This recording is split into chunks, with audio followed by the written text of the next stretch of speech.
Alright, what's up sa inyo guys? This is Wakapage again at nandito na naman tayo ngayon para sa panibago nating gameplay at sa video natin ito ay susuporte maglaro ng isang Jujutsu Kaisen na game na kung saan guys nakita ko tong game na to at gusto ko siyang subukan, okay? So nakita ko nga to sa X7 application na kung saan yung X7 application na yon is para siyang Play Store pero doon is more on anime games ang pwede nyong laruin. Meron doon open world, ayan, turn-based, action, adventure at marami pang ibang type ng or category ng mga game. At more on anime games guys. Yan ang Demon Slayer, One Piece, ito, Jujutsu Kaisen. At ito, gusto ko siyang subukan ngayon. At kung gusto nyo i-download to guys, isilagay ko sa description yung link ng game na to. At kunwari hindi nyo to nagustuhan, is maghanap na lang kayo sa application na yon. Napakaraming anime games doon, promise. Nasa description po yung link. But anyway guys, start na natin to. Okay? So bali pala dito guys is meron ditong ito, lumulutang na yan, nakita nyo ba yan? So ito nga introduction nyo. So di rin ako nunod dyan Jujutsu Kaisen kaya hindi ako masyadong related dito sa anime na to. Pero sa mga fan ng Jujutsu dyan, putik-tik, kilamas nyo yung suso. Sa mga fan ng Jujutsu dyan guys, ito, panoorin nyo na to. Or laruin nyo pala. Okay, so ganito siya guys, turn-based pala to, turn-based type yung battle natin ngayon dito. Okay, pero still RPG. Okay, action. But anyway guys, ito, makita nyo dito sa gilid, may translation dyan. Pwede nyong i-translate yan. Okay, sa patch. Meron ditong Filipino guys. Kapag clinic nyo yung Filipino, lahat po na makita nyo yung text dyan ay magiging Tagalog. Yes. Okay, sa X7 lang po yan. Ito yung special sa X7 application. Yung parang Play Store na pagda-download yan dito sa game na to. Kasi meron siya mga features na ganyan, may mga booster, speed up translation, mga code gifts, ayan, na pwede nyong gamitin para ma-unlock yung mga favorite characters na dito. But anyway guys, recruitment, ayan, follow muna natin yung tutorial since baguhan pa lang tayo dito sa larong to, nakalak pa lang tayo sa tutorial mode. Okay, what is this character selection? Sino kaya makakuha natin? Okay, Zenin Maki. So pasensya na, di ko kilala yung mga characters dito, putik-itik, kung nanonood lang ako ng Jujutsu Kaisen. Pero pinanood ko to dati, episode 1 lang. Okay, so di ko na pinatagal. Inuna ko yung Boruto Ang hirap tapusin, nabuboring na ako sa Boruto. But anyway guys, ito na nga. Uy, ganito siya, may mga formation. So turn-based nga siya. Yung battle natin turn-based. Pero sana meron tong ano no, hindi siya automatic. Kaso automatic siyang umatak guys. Kasi yung mga ibang turn-based na nalalaro ko, meron dong mga nakalagay na skills na pwede nyo pindutin. Kayo magde-decide kung anong skills yung ibabato niya doon sa kalaban. At anyway, upgrade na nga natin to. Okay. So, ayan. Dito tayo. Alright, and challenge ulit natin. So, dalawa palang character natin pero mga kalaban natin parang walang silbi to. Alright, let's fight! Boom! Putik-tik. Hinaan ko lang. Anong klaseng kalaban yan? Kakaibang breed. Okay, panalo na agad. Syempre guys, baguhan pa lang tayo dito. Mahihina pa lang itong mga kalaban. Okay, roll. Okay. Spell tool. One click equip. Okay, and then mainline. Next challenge, let's go. Alright. Let's fight. Boom. Okay. Tapos. Napakabilis.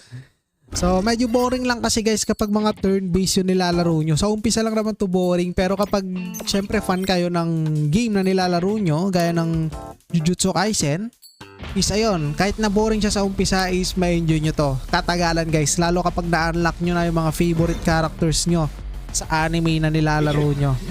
Okay, gaya nung nilaro kong Demon Slayer before, nakaabot ako doon ng anong level, putik-tik na addict ako doon. Talagang nag-upgrade tayo doon, in-unlock natin yung mga Hashira, kung alam niyo yung mga Hashira. And then makita nyo kasi mga abilities nila na binabato nila sa totoong panood. Okay? Which is nice. But anyway, alright. At saka maganda dito sa mga ganito, yung mga gacha games is may mga leaderboards. Isa yun sa mga nagpapamotivate sa mga, ayan, putik-tik. Boom! Ultimate niya yun guys. May animation yung ultimate niya dito. Okay, yung leaderboards isa yun sa mga nagpapa-motivate sa mga players sa mga ganitong klase ng gacha turn-based game. Kasi nga naman, 'di ba? Kapag nasa leaderboard ka na, pipilitin mong umangat pa kasi nababasa ng international yung pangalan mo. But anyway, ito na nga.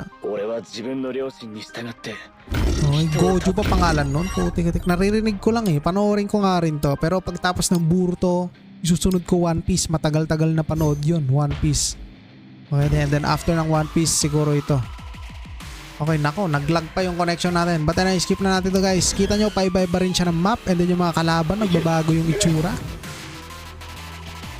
Igagyan na yung sumasayaw. Nako, ang hina. Uy, ultimate oh. Tingnan naglalabas siya elepante. Alright, level up. Let's go. What is this? Uy, claim natin to. Mga newbie gifts. Marami yan. At meron din tayo ditong gift code guys sa welfare. Makita nyo to. Kaso, eto, meron pala. So, subukan natin. I-copy natin to. Ito, kunwari lang ito guys ha. I-copy natin. Pero, wait lang. Kailangan muna nating tapusin yung tutorial niya. Pero nakopy na natin yung code. Ang ngayon, hanapin ko kung saan natin lalagay yon. Kaso nakalock talaga tayo eh. Try natin mag-activate new characters.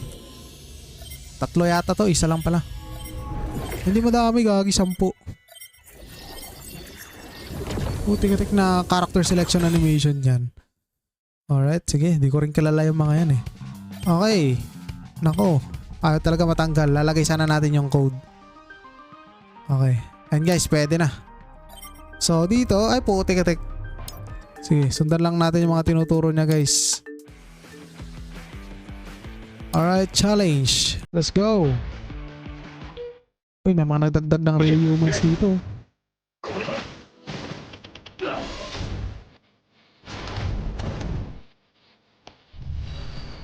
Okay. Di lang ako masyadong makarelate kasi di ako nanonood ng Jujutsu eh. Pero kung fan kayo ng Jujutsu, lalagay ko sa description yung link neto. At marami pang mga ibang anime games ang pwede yung i-download guys sa X7 application, promise. Alright. Boom! Ginaganan niya ang putik. Okay.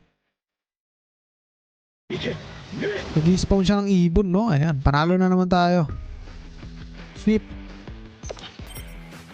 Okay, sana wala nang turo-turo. Ayan, wala na yata. Naku, meron pa ulit. Hindi natin malagay yung code. Let's try this. Okay, pwede naman natin bilisan ito eh.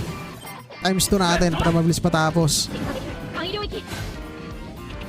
Uy, sexy nung bumabaril oh. Alright. Okay, palagan mo na yan. Tayo na ang susunod. Naku, patay kayo dyan. Dalawa na lang natira sa inyo. Boom. 1v1 na lang. Boom. Putik-tik. Wala na silang palag. Alright, sana wala nang tutorial. Ayun, wala na guys. Pwede na nating ilagay yung code. Pero hanapin ko lang kung saan natin ilalagay yon. Okay. Where is that code? Level 12 agad tayo. Saan natin ilalagay yung code? Dito siguro sa mail. So wala. Dito. Wala din. Dito. Yun lang eh. Ang hirap hanapin kung saan lalagay yung code dito sa larong to. Okay. Daily gifts. Tikitek. Nasaan kang code ka? Dito? Dito. Wala din eh. Ang alam ko dito sa profile makikita eh. Ayun, bundle. Ito. And guys, na-paste na natin siya in exchange. Expire na? Putik-tik. Nakakopy ko lang yan eh. Siguro subukan natin to.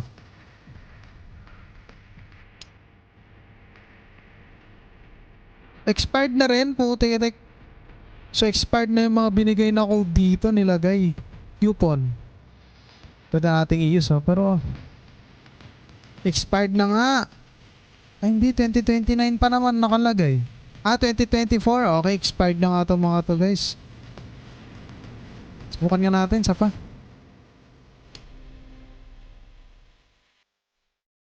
Ayun, nakaklaim pa. Ayun guys, may mga ibang gift code na expire na pero yung iba is hindi pa expired kaya i-claim nyo na lang. Pero ayun guys, siguro hanggang dito na itong gameplay natin sa Jujutsu Kaisen na game na to. And ayun nga, meron siyang Tagalog patch. Subukan natin. Lahat yan magiging Tagalog. Translation, patch, Filipino. Okay, let's start. So, hintayin lang natin guys. X7 game. Napakaraming anime games ang pwede nyo ma-discover dito. Ayan, puro anime games. And syempre may mga cartoons games din. Okay? Cartoons games, no? So ito, nagsusuri para sa update. Nakita nyo na ba? Meron na siyang Tagalog ngayon sa may baba. Ayan, pakisuyo, maghintay. Maglagin lang tayo and then okay. Lahat Tagalog na to, pati yung subtitle, yung cutscenes, Tagalog na po yan. So ito yung maganda sa Tagalog patch. Sana yung One Piece Fighting Path, no? So maging Tagalog na rin siya. Para mas marami pang maglaro nun. Okay, but anyway. And guys, kung nakita nyo, Tagalog na po lahat. Pagsubok, pagpaparehistro. Alright, so ilalagay ko lang sa description yung link na ito. I-download nyo na lang kapag gusto nyo. Maraming salamat. Goodbye. Alright.